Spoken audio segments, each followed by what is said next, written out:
avez surpris? Je pense qu'on s'attendait à un gros départ de la part de Nice. On était prévenu là-dessus parce que sur les derniers matchs qu'ils ont eus, ils ont tout le temps mené au score. Les deux dernières fois contre Bordeaux, ils ont mené au score avant de se faire rattraper à Nice et ensuite revenir. Ils ont mené au score à Bordeaux avant de perdre. Ils ont mené au score à Briançon en Coupe de France. Donc Nice est une équipe qui fait un très bon départ dans la saison régulière, des très bons départs de match de manière générale. Nous, on se devait de matcher ça tout de suite sur l'intensité et bien évidemment en mettant les points clés en face de ça. Donc, chose qu'on a su très bien faire. Je pense que le but, je ne sais plus si c'est le numéro 2 ou le numéro 3, on est le parfait exemple. Quand Jordan met le palais derrière et qu'on remonte le palais en haut pour tout de suite aller mettre du trafic, c'était quelque chose qu'on travaille un peu plus ces derniers temps ou sur lesquels on a accentué un petit peu. Donc c'était un but significatif. Voilà. Dans la foulée, puis avec leur temps mort, c'est ce que j'ai dit aux gars. Entre le 2 puis à 3, il faut s'attendre à ce qu'il y ait un retour. Il faut s'y attendre. Voilà. Je pense que le quatrième but nous fait du bien sur cette fin de première période. Et puis après, le cinquième but, c'est un but qu'on demande de faire, où la ligne à Phil et Taz font un gros travail de sap en zone offensive. Et on arrive à changer et mettre les jambes fraîches sur la glace. Et voilà, donc ça c'est quelque chose de très positif. Ensuite, sur l'autre partie du match, j'ai envie de dire c'était un peu plus haché, powerplay, piqué, powerplay, piqué, powerplay. Donc dur de trouver un peu plus de rythme là-dedans. Donc voilà, c'est la première fois de la saison que ça nous arrive d'avoir un scénario comme ça. Donc il faut apprendre de ce scénario-là et voir ce qu'on peut améliorer là-dessus. Pour Marius, est-ce que tu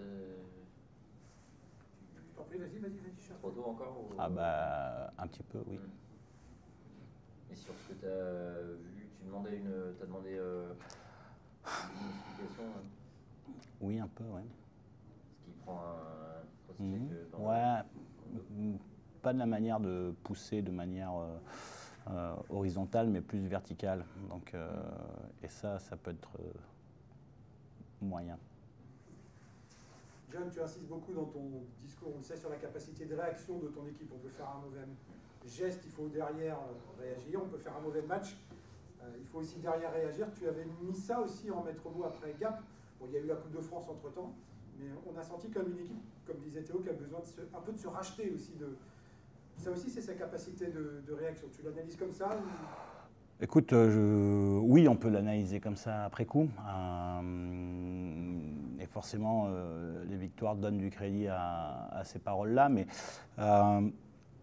écoute, je pense que c'est comme ça la vie. Tu vas faire des bonnes choses, tu vas faire des moins bonnes choses. C'est comment tu réagis derrière. Et c'est un peu plus qu'une philosophie pour coacher les gars. C'est aussi une philosophie de vie. Alors ça ne veut pas dire qu'il faut faire exprès de faire des bêtises pour se racheter derrière et qu'on est super, mais ça arrive à tout le monde de faire des erreurs. C'est comment on arrive pas à se racheter, mais à réagir derrière. Et ce soir, là, on en a fait quelques-unes. Je pense que certains joueurs sont revenus dans leur match petit à petit, mais encore une fois, la deuxième partie du match est difficile, mais enfin difficile pour trouver du rythme, mais non, dans l'ensemble, ça a été plutôt intéressant. Maintenant, est-ce qu'on peut parler de se racheter après un match? Bon, voilà, le match à Gap, on l'a analysé chaudement après le match, voilà, et après de manière à tête reposée, voilà, pour ajuster les bons mots, en sachant que derrière Gap, on se voyait très peu de fois suite au Grand Prix de France, donc, et que moi j'étais plus focalisé aussi à essayer de préparer une autre compétition dans les conditions qui étaient les nôtres et dans des conditions que moi je ne connaissais pas en tant que coach. Voilà, donc il a fallu demander un petit peu, parce que l'année dernière c'était différent pour nous, on était parti sur un road trip, mais demander un petit peu quel était le ressenti des joueurs qui étaient là il y a 2 ans, 3 ans, 4 ans, par rapport à comment gérer cette semaine. Bon, mais la réalité c'est que ils n'ont pas eu exactement la même semaine où il n'y a vraiment pas de match pendant 10 jours. Quoi. Donc il y avait toujours un match entre-temps, entrecoupé. Donc voilà, il a fallu quand même un petit peu regarder, écouter, s'emparer du contexte. Et je t'avoue que j'étais un peu plus focalisé sur une première partie qui était le match de Coupe de France, avec différents objectifs. Et la deuxième partie qui est ce long stretch qu'on a maintenant sur les 5 matchs en 9 jours à faire. L'année dernière, tu nous as souvent parlé du fait que de plus en plus d'équipes joueraient en trappe là, dans la zone, à vous attendre. Est-ce que tu étais surpris de voir que Nice allait être aussi passif en zone neutre et allait vous attendre aussi bas finalement? Je pense que c'est le scénario du match qui a fait ça. Parce que Nice n'est pas du tout la même équipe qu'elle a été les 2-3 dernières saisons. Pour avoir vu pas mal de vidéos d'eux, c'est une équipe qui est beaucoup plus agressive dans le bon sens du terme, qui forecheck vraiment plus par rapport à l'an dernier, où l'an dernier ils attendaient réellement la zone neutre. Je pense que ce soir on a eu une sortie de zone contrôlée ou deux voilà, sur une trappe, mais c'est plus dû à le moment du match qui a voulu ça et pas une volonté de le faire. Ça peut être sur un changement, ça peut être sur plein de choses, mais voilà.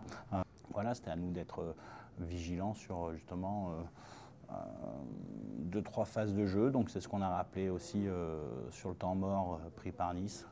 Il y avait une phase de jeu défensive de notre part qui ne me plaisait pas et il a fallu recadrer ça. Voilà, donc on l'a recadré et puis derrière, ça s'est plutôt bien passé sur cette phase de jeu dans l'ensemble. Tu as eu l'occasion de les voir jouer 2 fois le week-end dernier, entre guillemets, puisque vous ne jouiez pas, eux jouaient. Est-ce que ça t'a donné justement l'occasion de regarder un petit peu plus en détail leur jeu et puis d'avoir un échantillon de ce qui pouvait marcher ce soir? Il est sûr que la semaine dernière, j'ai eu beaucoup de temps pour faire beaucoup de vidéos. Ça, c'est une certitude. Quand tu t'entraînes 2 fois, bon après c'est 2 fois, mais ça te prend 5 ou 6 heures dans ta journée pour être entraîné 2 fois, mais ça te laisse du temps pour faire la vidéo. Il est sûr que on n'a pas attendu la semaine dernière pour commencer à analyser les autres équipes, comme on analyse en ce moment les autres équipes. Tu vois. Il est sûr que j'ai pas regardé les matchs en replay, mais en direct. Et ensuite, on a pu les revoir. Donc, est-ce que c'est cette 2e ou 3e fois qui aide? Je ne sais pas, mais quand tu les regardes dans un premier temps, même en replay où tu découpes ton match, et que tu vois que les tendances sont les mêmes, parce qu'on se crée une banque de données, voilà, et nous, c'est ce qu'on veut voir, c'est si les tendances restent les mêmes au fur et à mesure de la saison, voilà. Et s'il y a des nouveautés ou des choses qui ne font plus. Donc c'est le cas pour toutes les équipes, c'est ce qu'on regarde. C'est-à-dire qu'en principe, on regarde les 5 derniers matchs de l'équipe adverse pour mettre les choses en place, mais on se concentre d'abord sur nous. Et après, on a des points de vigilance sur leurs points forts. Et là où on peut essayer de prendre l'avantage. Merci.